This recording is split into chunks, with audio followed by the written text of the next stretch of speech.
गोर लगै छी संपूर्ण मिथिलावासी सबके। हम किरण निधि बियाह पंचमी के सब कोई के बहुत बहुत शुभकामना आ बधाई अछि।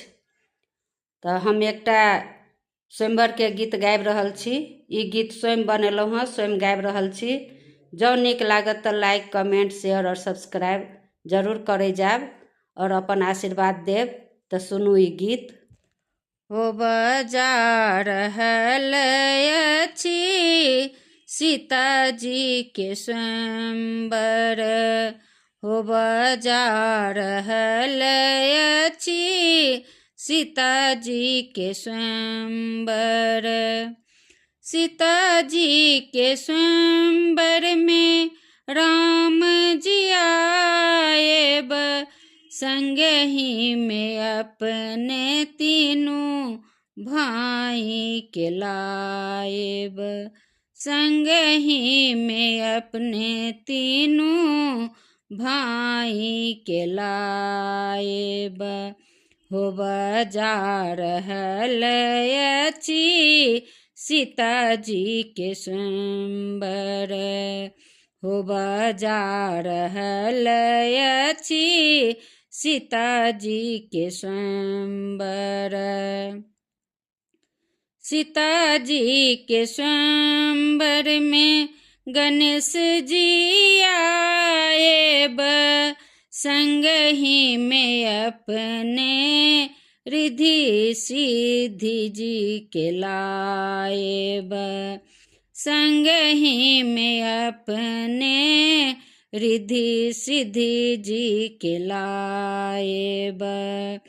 हो बजा रहल अछि सीताजी के स्वयंवर, हो बजा रहल अछि सीताजी के स्वयंवर।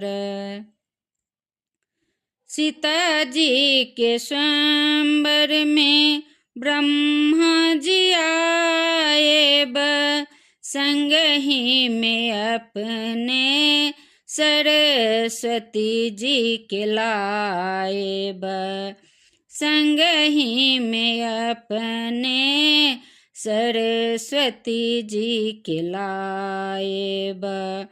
हो बजा रहल अछि सीताजी के स्वयंवर, हो बजा रहल अछि सीताजी के स्वयंवर। सीताजी के स्वयंवर में विष्णु जी आएब, संगहि में अपने लक्ष्मी जी के लाएब, संगहि में अपने लक्ष्मी जी के लाएब। हो बजा रहल अछि सीताजी के स्वयंवर, हो बजा रहल अछि सीताजी के स्वयंवर। सीताजी के स्वयंवर में शंकर जी आएब, संगहि में अपने पार्वती जी के लाएब, संगहि में अपने पार्वती जी के लाएब।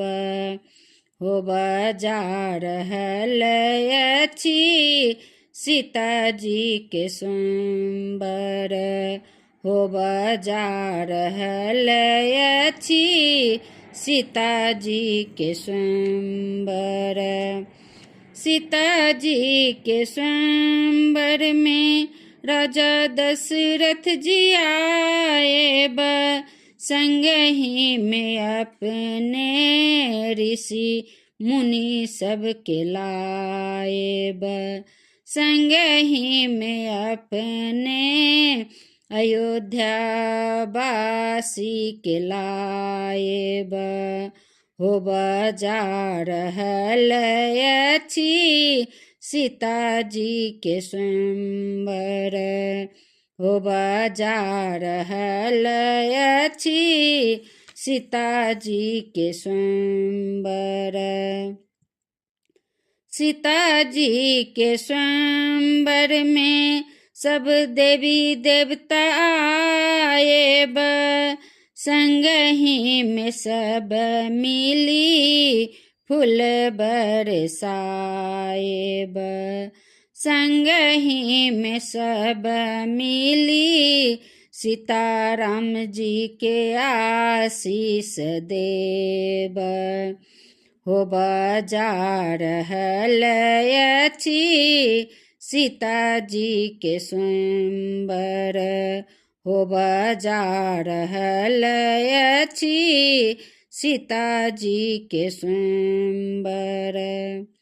सीता जी के स्वयंवर में सखी सब आए संग ही में सब मिली मंगल गाएब संग ही में सब मिली जयकारा लगाएब।